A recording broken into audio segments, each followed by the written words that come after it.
Rhinology is a subset in otolaryngology where we focus primarily on the nasal sinuses,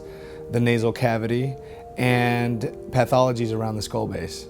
When you come into the rhinology clinic, if you are having any issues with nose bleeding, chronic infections, or if you've been seen and had an operation performed, you know that both before and afterwards we are likely going to have to do what we call a nasal endoscopy. What that involves is using a camera with a long scope on the end of it.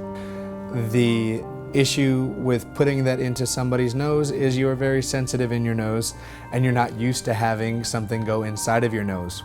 Historically, the way that nasal endoscopies have been learned, for better and worse, were often on a partnership type system where the trainees would line up and one by one would take turns doing an endoscopy on their partner. So you wanted to do the best you can without causing any pain or any discomfort because you were then going to undergo the same procedure shortly after. Oftentimes our trainees have to learn when they're in clinic by watching the staff perform it until they're at a level where they're capable of performing it atraumatically. That led me to think of what in the world could I do that would be functional, easily done, but that we can use and have very little maintenance for, and our 3D printing project was born.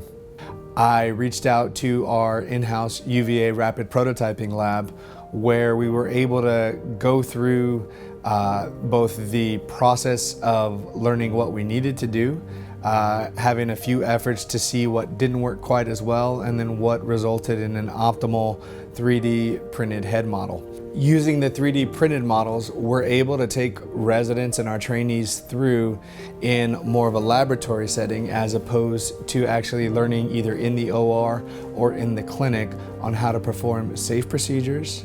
how to perform safe evaluations, and how to deal with some of our more complex situations that may arise for them. It allows them to do it repeatedly in a reusable model that we don't have to continuously print, that multiple people can use. What the 3D printing allows us to do is expand our horizons for being able to examine the